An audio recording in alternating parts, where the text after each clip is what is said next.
తెలియజేస్తూ గత 200 సంవత్సరాల పరాయి పాలనలో ఉన్నటువంటి భారతదేశం ఈరోజు స్వేచ్ఛ వాయువులు పీల్చుకుంటూ ప్రశాంతంగా మనం అందరం కూడా జీవిస్తున్నామంటే దానంతటికీ కారణం ఎంతోమంది మహానుభావులు.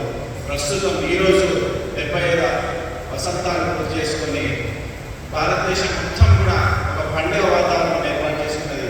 ఆ పండుగ వాతావరణంలో ఈరోజు ఈ చర్చి 106వ యానివర్సరీ జరుపుకోవడం కూడా చాలా సంతోషంగా ఉంది. ఆ 106వ యానివర్సరీ కార్యక్రమానికి సభాధ్యక్షుడు మేడం గారు, అదేవిధంగా ఎంతో ప్రేమతో ఇక్కడికి ఆహ్వానించినటువంటి ప్రెసిడెంట్ ఇన్ఛార్జ్ జేమ్స్ విక్కర్ గారు, అదేవిధంగా రెవరెండ్ ఎడ్వర్డ్ గారు, అదేవిధంగా టి సుదర్శనం గారు, అదేవిధంగా కిరణ్ గారు, అదేవిధంగా ఇవాన్ గారు, వీరందరూ కూడా ఆ తరఫున తెలంగాణ రాష్ట్ర ప్రభుత్వం తరఫున మరొకసారి హృదయపూర్వక ధన్యవాదాలు తెలియజేస్తాను. ఒక 2 నిమిషాలు ప్రశాంతంగా మాట్లాడాల్సి అయ్యారు.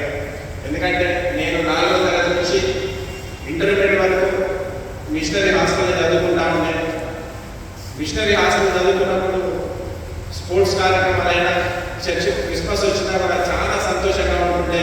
నేను ఈ క్యాంపస్లో అడుగుపెట్టి రాగానే అయ్యగారితో రాగా ఉండే క్రిస్మస్ వాతావరణం ఇక్కడ కనిపిస్తూ ఉంది అయ్యగారు అప్పుడే అని చాలా సంతోషంగా. ఎందుకంటే అక్కడ కూర్చొని చర్చి ప్రైజ్ తీసుకోవాలంటే అయ్యగారి దగ్గరికి వచ్చి ఈ స్టేజ్ మీద మాట్లాడాలని ఎప్పటి నుంచి చిన్నప్పటి నుంచి కూడా నేను కలగంటా ఉండే.